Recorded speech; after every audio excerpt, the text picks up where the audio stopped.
où je me disais, il ment, mais il y a trop de notifs pour que ça soit fake. Les 50 000, 100 000, c'est toujours moins impactant que quand tu fais tes premiers 10K, tu vois. J'avais toqué, il était je crois 2-3 heures. J'ai dit, maintenant on a fait 10K, on a fait 10K. Quand je suis devenu libre financièrement, genre j'étais en mode, qu'est-ce que je fais? Et j'étais en train de me dire, putain, je suis tombé limite en dépression vite fait pendant 1-2 jours en mode, bah là ma vie c'est bon. Et t'as une meuf qui savait que je faisais ça, qui a dit un truc en mode ouais Manoa il fait des vidéos et tout. Et genre en fait ils ont mis une vidéo YouTube et tout le monde se fout de ma gueule, tu vois. T'essayes de vendre des glaces en Antarctique, mon ref. Vas-y, on te regarde. Lorsque j'investis dans le crayon, j'ai hésité à mettre 100K dans une autre boîte. Et quand je vois ce que la boîte est aujourd'hui, je suis content. Je dirais pas. Je dirais pas. Bienvenue dans cette vidéo, on se retrouve à Athènes avec Manoa et Gaëtan.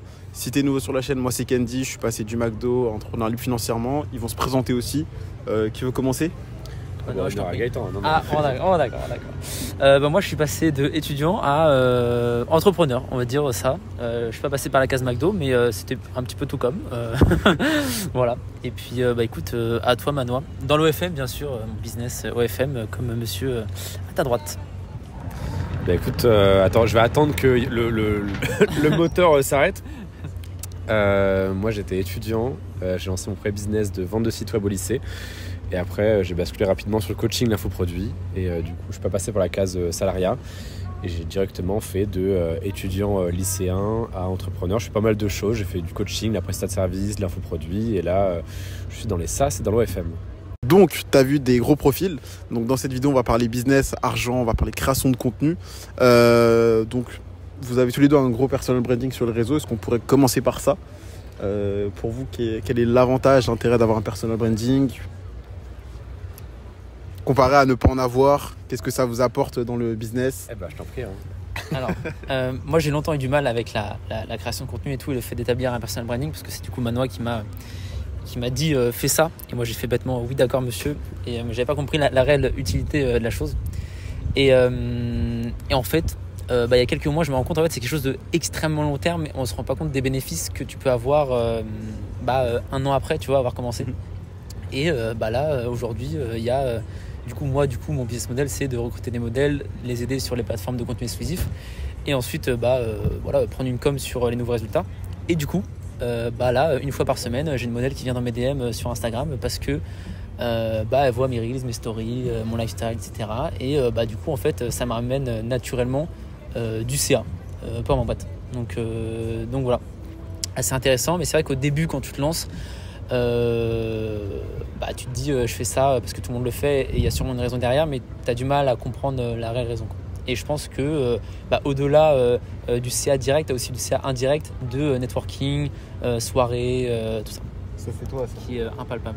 Ça c'est... en termes de réseau, parce que tu as, je pense, le réseau le plus gros de nous trois. Qu'est-ce que ça t'a apporté depuis que tu vois que tu as développé ton personal branding, que tu as fait ton face reveal aussi, parce que tu as commencé sans montrer ton visage? Qu'est-ce que ça t'a... Moi je l'ai fait depuis longtemps. Ça fait depuis 2019 j'ai un personal branding. Et avant c'était sur... tu prennes le micro. C'était sous la bannière Fortune Media où je ne montrais pas mon visage. Et ensuite, depuis un an, c'est avec mon nom, prénom, mon visage, etc. Et donc, c'est vrai qu'avant, c'était cool parce que moi, ça drivait mes ventes. Enfin, c'était ma source d'acquisition principale. Donc, j'ai pas fait un personal branding pour faire un personal branding, mais parce que j'avais besoin d'une source d'acquisition et c'était de l'organique. Donc, forcément, je parlais de moi. Je faisais du personal branding sans le savoir et un peu par obligation. Et c'est que depuis un an où il y a eu un vrai avantage où, en fait... Là, ça tombe bien. Quand tu as des résultats, quand tu montes ton visage, quand tu publies beaucoup de contenu, etc., en fait, tu as énormément de retours sur investissement que tu ne voyais pas, qui est effectivement impalpable jusqu'alors, qui vient d'un coup. C'est pour ça qu'il y a beaucoup de gens qui sont découragés parce qu'en fait, les 2 premières années, c'était même les 3 premières années, c'est un net négatif où tu passes énormément de temps à créer du contenu, énormément de temps à t'investir là-dedans, à trouver ton positionnement, à trouver ta ligne éditoriale, etc. Et c'est qu'au bout de quelques années où d'un coup, ça stonks énormément. Et tu prends tous les bénéfices, c'est-à-dire les ventes, la crédibilité, les invitations des événements, à des soirées, les propositions d'investissement en private equity. Tu vois, je pense au crayon où si j'avais pas eu mon personal branding, j'aurais pas pu investir là-dedans. Donc non, en fait, ça débloque tout un tas d'opportunités, même dans ta vie perso. C'est tout con, mais les gens te parlent différemment dès que tu as des abonnés. Alors oui, les gens vont dire oui, mais c'est pas authentique. Oui, mais à la rigueur, on s'en bat les couilles. C'est que professionnellement, ça booste tout. Personnellement ça booste aussi tout. Donc oui, ça demande un peu de temps, surtout si tu fais de la vidéo, si tu délègues pas. En fait, si tu délègues, ça te demande des ressources. Et si tu délègues pas, ça te demande énormément de temps et d'énergie. Donc, dans tous les cas, ouais, il y a beaucoup de gens qui sont découragés. Et c'est vrai que c'est difficile de leur expliquer que les gars, ouais, bossez pendant 3 ans. Et peut-être dans 3 ans, si vous n'êtes pas mauvais, vous aurez des résultats. Ouais. Mais c'est vrai que par contre, quand tu lâches pas et que tu fais le truc bien, au bout de quelques années, le retour sur investissement, il est exponentiel. Mais on n'est pas beaucoup, quand on débute, on n'a pas forcément cette dalle de se dire je vais voir dans 3-4 ans, on veut trop les résultats là maintenant tout de suite. En tout cas, moi je sais que quand tu m'as dit, quand on a fait l'association, que tu m'as dit ok, là t'attends pas à avoir de gros résultats pendant 3-6 mois, ça m'a grave mis un stop en mode ah putain c'est chiant, mais à la fois j'étais en mode c'est bien, genre je sais déjà ce qui va se passer. Et donc je comprends trop le fait de plein de débutants, toi par exemple qui regardes cette vidéo, tu seras en mode mais si je dois attendre 3 ans pour avoir beaucoup d'abonnés, en vivre, voyager, c'est long. Alors tu n'auras pas besoin d'attendre 3 ans soit. Après il faut différencier deux choses, c'est-à-dire que tu peux tout à fait créer une source d'acquisition qui marche rapidement, tu vois. Même toi tu avais eu tes premières ventes en infoproduits assez rapidement, mais c'était pas encore un vrai personal branding, c'est-à-dire que toi limite en fait tu as commencé vraiment en 2021, tu vas commencer à avoir les fruits cette année en 2024, tu vois, toi. Mais par contre, ça ne veut pas pour autant dire que ça n'a pas marché en termes de vente jusqu'alors, tu vois. Il y a une différence entre source d'acquisition basique pour vendre l'infoproduit derrière, qui peut marcher en fait assez rapidement, c'était bon. Tu vois, moi j'ai même des élèves d'Instagram Empire, même toi, en fait ça a marché relativement assez tôt, avec des ventes sur des coachings, des infoproduits, des formations, etc. Et par contre, c'est quand même, beaucoup plus difficile d'atteindre le stade personal branding où les gens savent qui tu es, ce que tu fais, te recommandent, t'invitent, etc. Tu vois, c'est un autre step. C'est pas faux. Et je pense aussi, avec un personal branding, tu as genre un gros effet de levier. On se rend pas compte. En mode, par exemple, tu as besoin d'un monteur, tu mets une story, boum, tu as 4 monteurs dans les... En fait, tu vois, tu as du pouvoir, entre guillemets, tu vois, même du pouvoir de négociation. Par exemple, tu fais un deal business, peu importe le truc, si tu as 200K d'abonnés et le mec a 10K d'abonnés, tu as tout de suite une plus grande marge de manœuvre que le mec qui commence de zéro, tu vois. Donc que ce soit pour trouver des prestataires, des partenaires, tu as un effet de levier où au lieu de parler à une personne en one-to-one, tu parles à des milliers, voire des centaines de milliers de personnes, quoi. Donc voilà. Il y a pas mal de petits points positifs là-dessus. Donc je pense que tu as compris l'avantage du personal branding. Maintenant on va parler plus un peu business, argent, voyage, de trucs comme ça, puisque là c'est un peu pro. Mais on va faire un podcast normal. Vous, en termes de changement de vie, genre broki, étudiant, tout ça, et maintenant, c'est quoi les 2-3 vos meilleurs souvenirs, ou vos meilleurs moments, ou votre plus grosse satisfaction depuis que vous avez ce style de vie? Moi, il y avait les premiers euros sur Minecraft où vraiment tu prends 5, 10, 20 euros sur PayPal, t'es gamin, grâce aux jeux vidéo, tu fais waouh, c'est exceptionnel. Il y a eu le deuxième truc où quand YouTube, ça commençait à bien marcher, j'avais une petite chaîne YouTube sur les intros. Donc c'était il y a très très longtemps, les intros 2D, 3D, etc. C'est 2016 les gars, ça va. Et ça commençait, en fait, il n'y avait pas les règles sur le copyright de musique. Donc en fait, tu prenais la monétisation même si tu mettais des musiques qui n'étaient pas libres de droit. Si tu mettais moins de 30 secondes, je crois. Et donc en fait, moi je faisais plein de vidéos avec des intros où je faisais juste des tops, des meilleures intros, etc. avec full musique copyright. Mais vu que ça dépassait jamais 30 secondes, j'avais la monétisation. Et donc je prenais des mois à 400, 500, 600 quoi. Et donc début lycée, je sais que j'allais au McDo, et McDo tu pouvais faire des commandes internet avec PayPal. Parce que moi j'avais un network du coup qui me reversait les revenus sur PayPal. Et ça c'était gros moment en mode où tu pouvais te payer ton menu avec PayPal, avec ta YouTube Money, tu vois. Je pense que si je cherche, j'ai encore des petits snaps en mode merci YouTube, tu vois. Alors que j'avais fait, je venais dépenser 10 balles, j'étais en wow. Non, c'est 10 balles, c'était avant l'inflation Covid, donc. Et sinon, le premier mois à 10K, il fait vraiment un truc. C'était à 17 ans? Ouais, c'était en mars 2020. Là, tu fais vraiment en mode, ah ouais, là c'est sympa. En plus, j'étais à l'Acre, en micro-entreprise, donc en fait, j'avais fait 12 000. Il me restait 10 500, je crois. Donc ouais, là, tu te sens très très riche. Moi, je pense que c'est mes trois moments. Puis après, même si tu fais beaucoup plus, tu fais 50 000, 100 000, c'est toujours moins impactant que quand tu fais tes premiers 10K, tu vois, ou que ta première vente. Tu vois. Et toi, Gaëtan? Moi, pareil, première vente, mec. Première vente de dropshipping. Celle-là, elle fait quelque chose. Elle fait quelque chose. Et en plus, tu sais, comme j'étais en cours, j'étais tout le temps en mode avion. Okay. Et après, je désactive le mode avion à la sortie des cours. Mec, une vente Shopify, le gros catching là, tu sais, parce que j'ai enlevé le mode avion plus sonnerie. Mec, ouais, non, première vente, elle fait vraiment l'effet parce qu'en fait, c'est là où tu te dis, en fait, ce que j'ai fait, genre les dizaines d'heures, voire centaines d'heures de travail, tu vois, il y a eu un truc, tu vois. Tu vendais quoi à l'époque? Mais je vendais de la poudre de charbon pour blanchir les dents. Okay. Voilà. C'est une petite poudre de charbon que tu mettais sur ton dentifrice comme ça, tu frottais, et comme c'est un petit peu abrasif, et je suppose,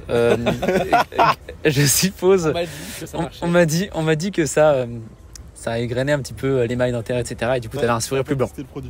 Je n'ai pas testé le produit, j'ai jamais touché. Voilà. Très trop. Mais voilà. Business aussi. Hein. Ouais. Oui, ouais. Avec le premier business, de toute façon, est toujours un petit peu borderline. Et après, premier voyage en vrai. Mec, premier voyage tout seul, moi je trouve que ça marque. Thaïlande, ouais.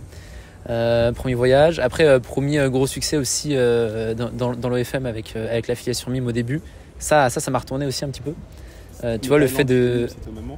En gros, j'ai fait premier succès en gros dans l'ordre des premières ventes, okay. Premier succès dans l'OFM et après Thaïlande.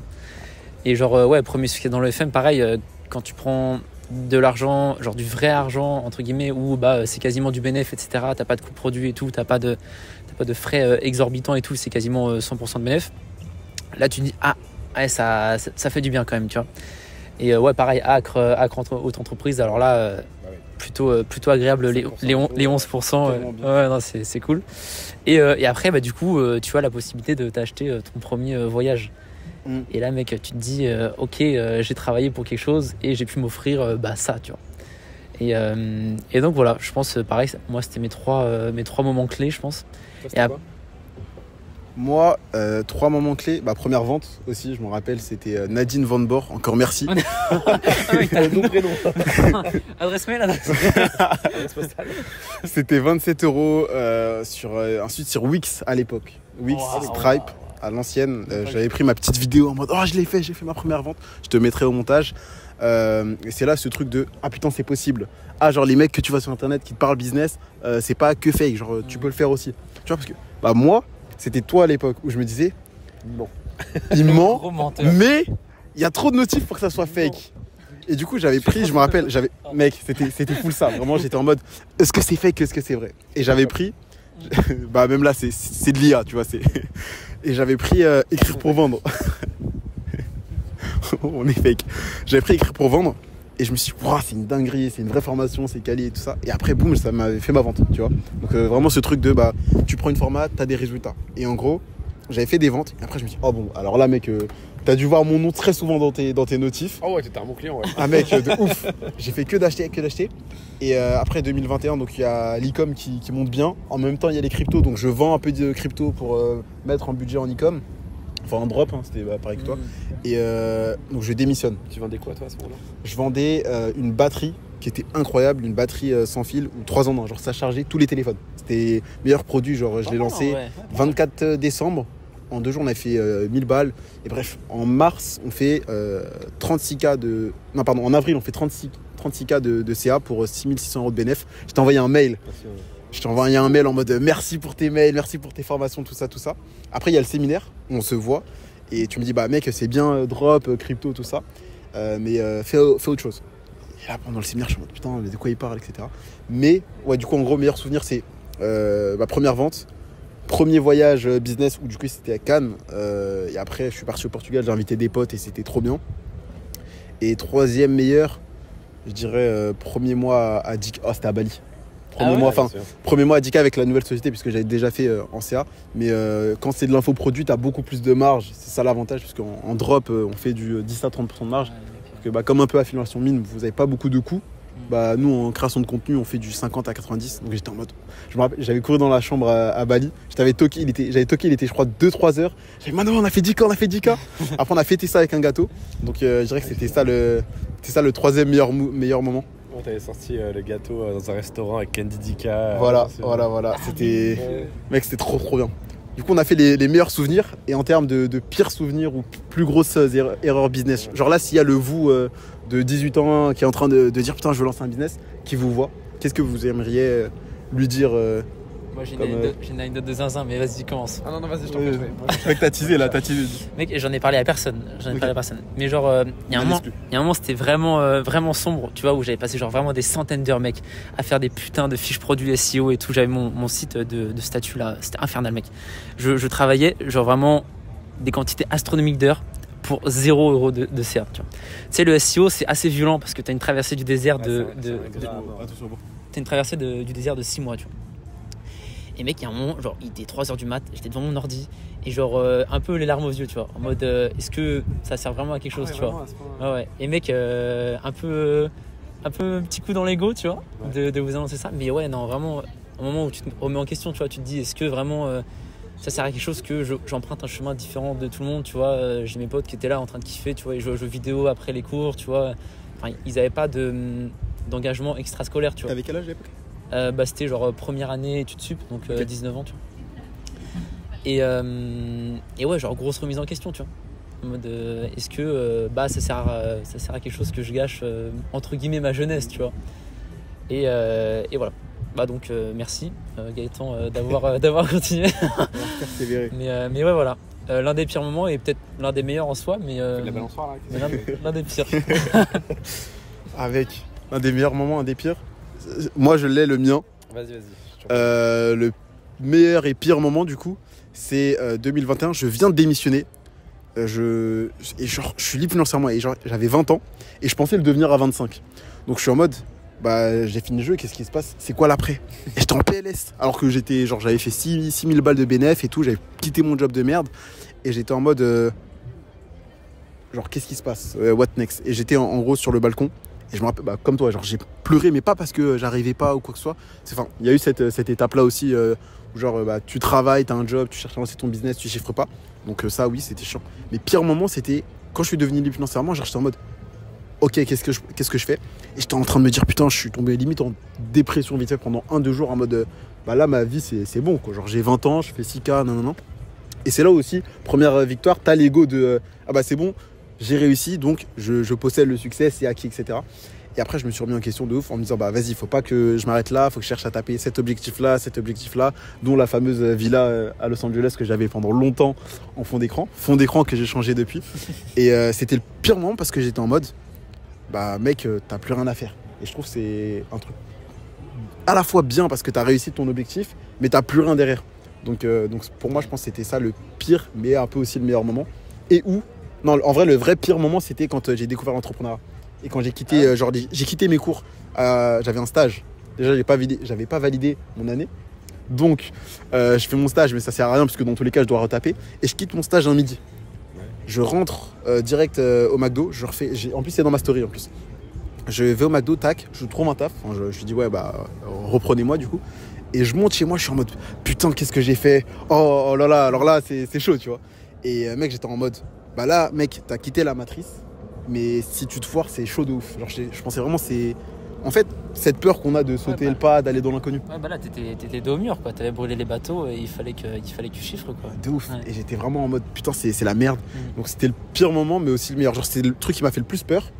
Un peu comme quand j'avais démissionné. C'était les deux trucs qui m'ont fait le plus peur, le plus gros truc de boule au ventre. Mais si j'avais pas fait ça, je serais pas ici avec vous, quoi. Et toi? Ok. Moi, j'ai pas vraiment eu de pire moment. Moi, j'ai pas eu de gros bad, gros breakdown et tout. Je suis passé pas loin à plein de trucs en mode. Franchement, jusque-là, j'ai pris de bonnes décisions. Et avec le recul, il y en a 2-3 fois où si j'avais pris une décision légèrement différente, ça serait mal passé, tu vois. Genre des moments où, par exemple, je sais que lorsque j'ai lancé Demoiselle, que j'investis dans le crayon, j'ai hésité à mettre 100K dans une autre boîte. Et quand je vois ce que la boîte est aujourd'hui, je suis content. Je dirais pas. Mais plein de trucs comme ça, tu vois, des moves que j'ai vraiment failli faire. Et là, je m'en mordrais les doigts fort, tu vois.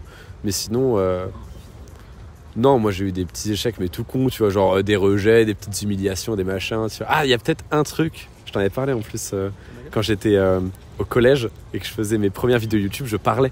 C'était sur Minecraft, tu vois. Et genre, je crois que c'était à un moment en fin d'année, etc. Le prof a dit, on regarde des petites vidéos, machin. On a mis une vidéo, 3 vidéos. On met des vidéos de humour, machin, tu vois. Et t'as une meuf qui savait que je faisais ça, qui a dit un truc en mode ouais, Manoa il fait des vidéos et tout. Et genre en fait ils ont mis une vidéo YouTube et tout le monde se foutu ma gueule, tu vois. Et genre la mec, là t'es en mode souvenez-vous-en. Et ah ouais, non, full humiliation. Bon, aujourd'hui c'est rigolo, tu vois. Mais à l'époque, en plus quand t'es gamin, t'es au collège et tout, tu rigoles pas. Mais non, sinon depuis, quand t'as un business d'infoproduits, etc. Moi j'ai toujours été assez consciencieux dans mes invests. Mais c'est dur de faire une grosse erreur, faut le vouloir, tu vois, pour. Et il n'y a pas eu une période où t'as arrêté? Genre quand ils se sont foutus ta gueule? Parce que moi. Non. Ok. Voilà. T'as pas eu une grosse période de traversée du désert au début où t'as lancé. Non. Il est trop fort. Mais mec, Fortune Media, je l'ai créé en 2019. 2019, je faisais 5K déjà. Ouais. 2019, mais tu publiais sur Insta. Et puis 4 mois après, je faisais mes premiers 10K, mec. Moi, ça allait très vite. Hein. Ouais. Voilà. Il a pas galéré. Donc, non, ça va. Ça va.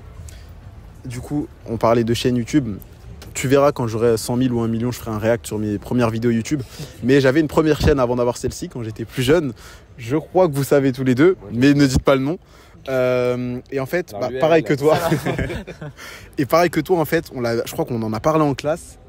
Et j'ai arrêté de faire des vidéos. Alors j'avais fait 5 vidéos. La 5e, elle était je crois pas 1000 vues, mais peut-être 500 vues. Et pour l'époque, genre 2013-2014, c'était une dinguerie, tu vois. Et c'est exactement ça, tu vois, c'est exactement ça. Ouais. Et je crois que ça, c'est mon plus gros regret, c'est d'avoir écouté les critiques des autres. Et aujourd'hui, je regrette de ouf parce qu'il y avait un autre mec dans ma classe qui s'appelle Gabriel, qui d'ailleurs, si tu regardes cette vidéo, je te salue. Là, il a plus de 200K sur sa chaîne YouTube. Il avait commencé au même moment que moi. Et là, il a plus de 45K sur Insta, tu vois. Et donc là, il est, lui, c'est dans le rap, sa chaîne. Donc il voyage, etc. Et c'est trop lourd. Et je suis grave content pour toi, grave fier de toi. Et je me dis, putain, si j'avais pas arrêté, peut-être que là, j'aurais une grosse chaîne, pas Mastu, je crois, Mastu. Ouais, Mastu, ouais. J'aurais pas été Inoxtag ou quoi, mais il y a moyen que si le Candy de 14 ans, il avait continué à faire une vidéo par semaine. Ouais. Entre 2014 et 2024, il aurait eu son petit 100K et ses petits milliers d'abonnés et millions de vues comme ça. Et donc ça, c'est, je pense, un des plus gros regrets, c'est d'avoir arrêté. Genre là, je sais que j'arrêterai plus jamais YouTube. Et plus jamais la création de contenu. Parce que ça rapporte trop de trucs. Genre c'est gratuit, ça t'apporte des abonnés, ça t'apporte du pouvoir, de l'audience, de l'influence. Ouais, même au-delà de ça, il y a un côté sympa, tu vois. Genre, moi, des fois, je relis mes anciens mails et je me dis, ah putain, à ce moment-là, j'étais là, j'étais avec un tel, on avait fait ça, tu vois. En vrai, c'est sympa. C'est Théo, on en parlait beaucoup, qui me disait, moi, je filme tout. Parce qu'en vrai, tu te rends compte que tu oublies tellement de choses que, genre, juste, tu filmes un petit peu plus tout. Tu as des souvenirs. D'absolument toutes tes journées, tous tes voyages et tout. Et le côté création de contenu, ça t'oblige un petit peu à documenter, à bosser, à capturer un peu tes moments de vie, tu vois. En plus, on a ce côté très cercle vertueux, où nous, là, tu vois, ça, par exemple, c'est une dépense, le bateau. Mais on a tourné des trucs, on a fait des stories, on a fait cette vidéo, on en a fait une autre avec Gaëtan. Donc, en fait, tes dépenses, où t'en profites vachement parce que ça te fait des moments de vie sympas, te rapportent plus derrière. Donc, c'est un peu un no-brainer, tu vois. Mais après, pareil, c'est à notre stade, à notre niveau, après 3 ans, enfin 5 ans pour moi. Ah oui. Mais au tout début, juste tu fais un invest comme ça, c'est un gros trou de trésorerie, tu vois. Mais à terme, par contre, c'est une folie. C'est une folie. Et même personnellement, je trouve que c'est un intérêt. Bien sûr. En fait, c'est rentable, mais la plupart des gens ne voient pas l'intérêt de le faire, puisqu'ils sont trop en mode gain rapide. Et donc, oui, mais après aussi, il faut reconnaître que quand ils commencent, ils n'ont pas forcément la trésor pour investir et faire des trucs comme ça, tu vois. Oui, bien sûr. Mais après, rien n'empêche, quand on débute, en plus je crois que c'est toi qui le disais à l'époque, alors si t'es broke, tu vas trouver un taf, tu coffres et tu fais des choses. Et le problème, c'est qu'il y a trop de gens, je pense, un peu génération Yumi Denzel, qui sont en mode vas-y, je vais moi aussi faire millionnaire en 1 an. Et du coup, ils ont la flemme de trouver un job, de coffrer et de faire le vrai taf qui est un peu chiant, qui est pas forcément sexy, genre bosser, etc. Parce que sur YouTube, il y a trop ce côté show-off en mode bateau, jet ski, montagne, etc. Il y a pas trop de. Qui font des vidéos en bateau, mec. Non, mais oui, mais là, on t'apporte du concret, c'est différent. On a bossé pour arriver ici. Mais moi, je trouve que c'est ça. Les gens ont trop d'ego maintenant et en fait, ils ont l'impression que ils vont réussir en 4 mois, tu vois. Et ils veulent pas aller dans les tranchées, pas gagner d'argent, tu vois. Donc en fait, ils ont l'impression que ils voient des bateaux, ils veulent des bateaux, tu vois. Ils ont l'impression qu'ils travaillent 4 mois, ça va aller, tu vois. Non, 5 ans, 3 ans. C'est trop ça. Donc, mais voilà. Accrochez-vous les refs, accrochez-vous. C'est bon courage. Allez. On se voit dans 5 ans. Mais c'est l'ego aussi. Les débutants, c'est le truc de Dunning-Kruger.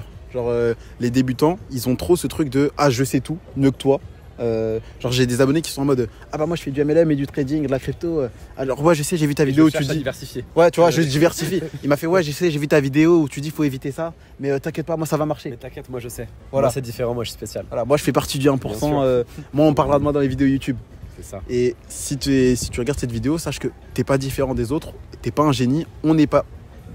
Lui, il précoce un petit peu, mais bref, en général, on n'est pas des génies, ok.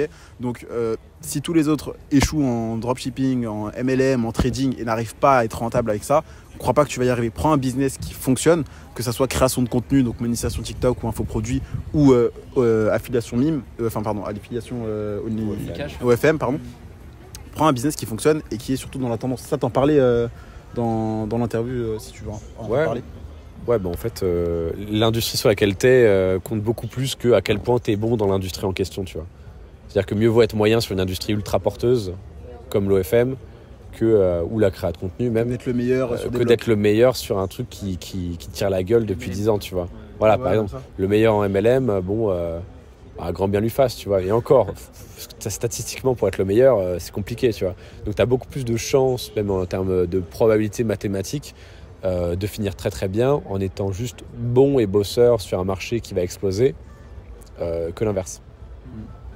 Et ça, c'est parce que le marché a toujours raison. Ça, je l'ai appris à mes dépens, mais j'ai toujours été dans cette optique de « Ah, mais je sais tout mieux que tout le monde ». Parce que ce que je te dis, l'erreur que les débutants font, je l'ai faite aussi.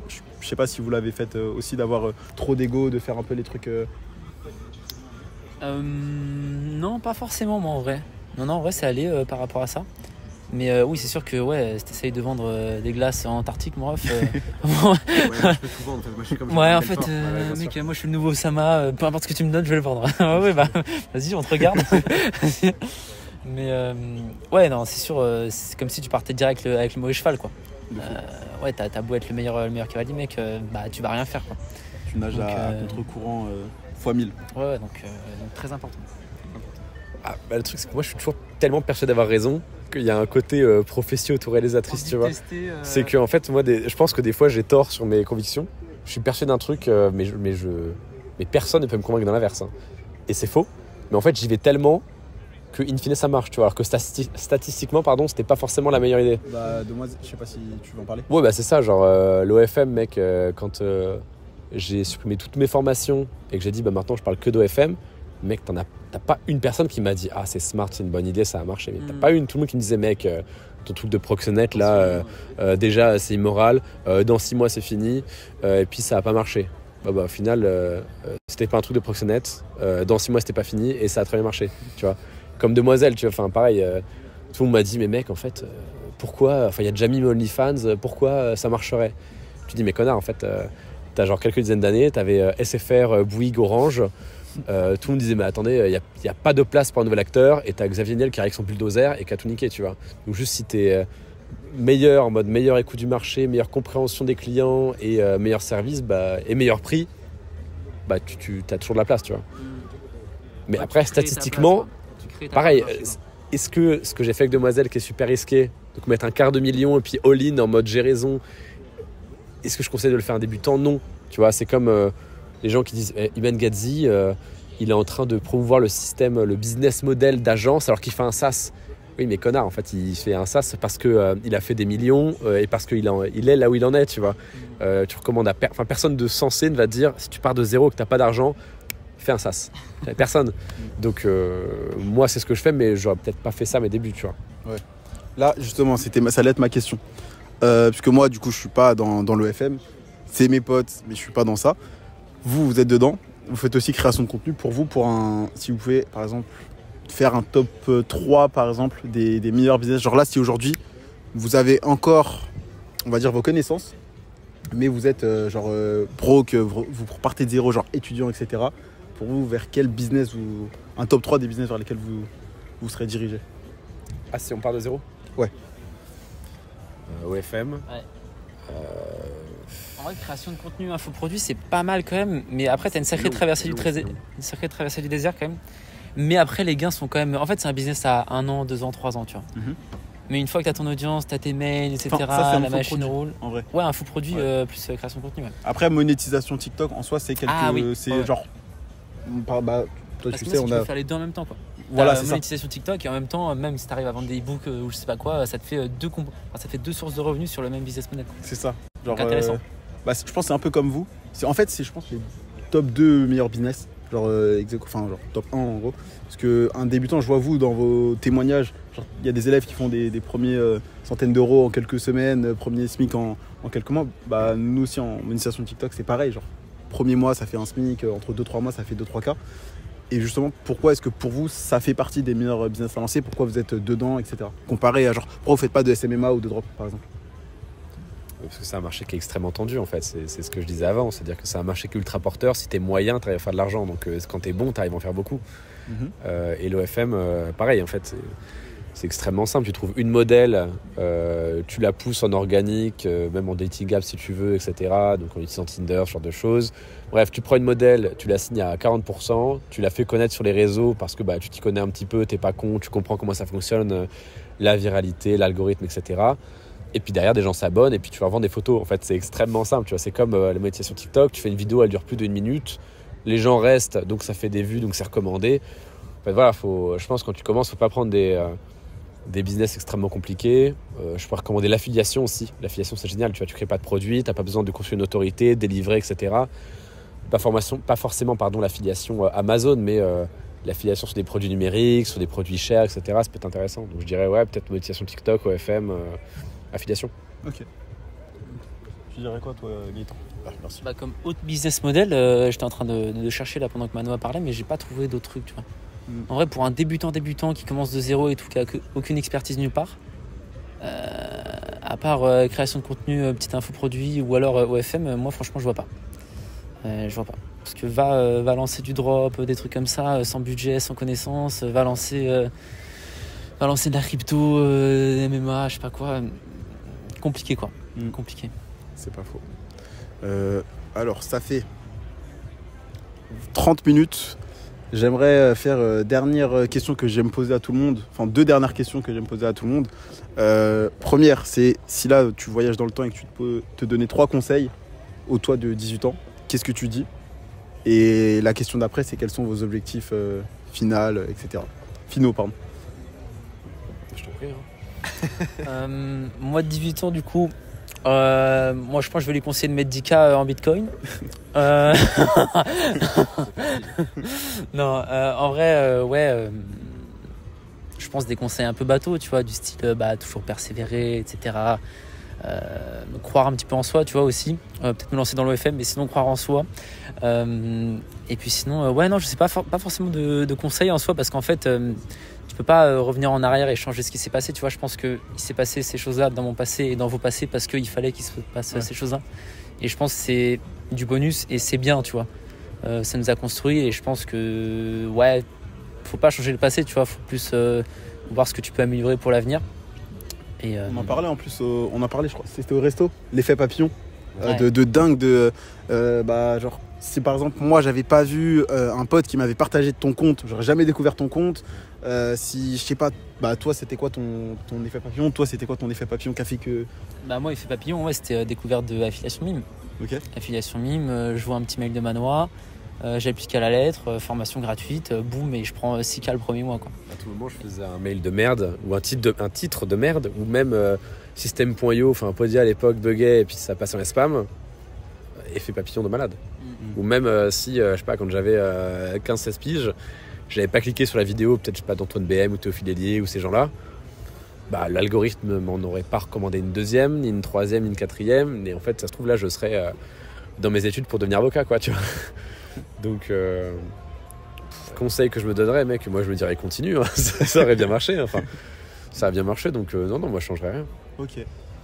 Moi, en conseil, je pose la question, mais j'ai pas réfléchi à la réponse. Tu vois, c'est en conseil.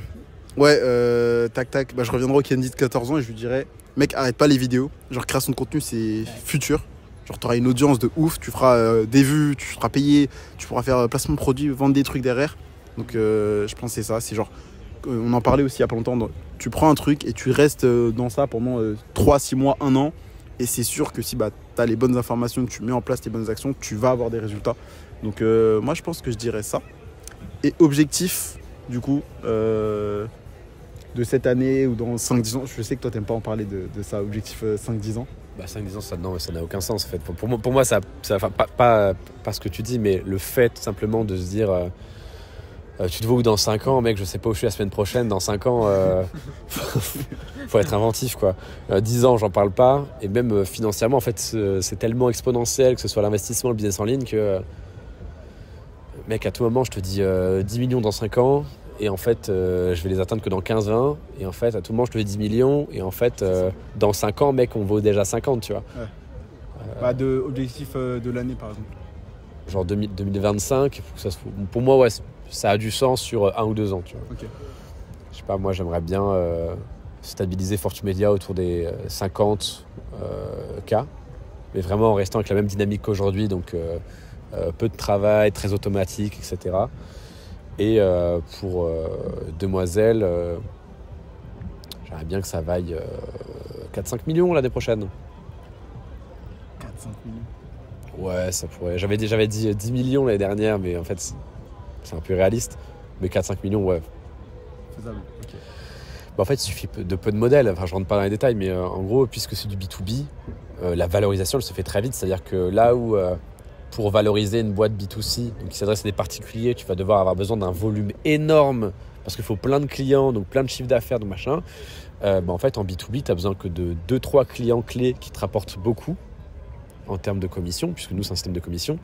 En fait, il suffit de, 40 modèles qui font beaucoup d'argent. J'ai pas le calcul en tête, tu vois, mais 40-50 modèles qui font 50K par mois, déjà, on vaut très très cher, tu vois. Parce que la valo, c'est le CA. Non, ça dépend de l'industrie. Ouais, ça veut rien dire, tu vois. Genre, le crayon, par exemple, si c'était pas un média, ça vaudrait beaucoup, beaucoup moins. Okay.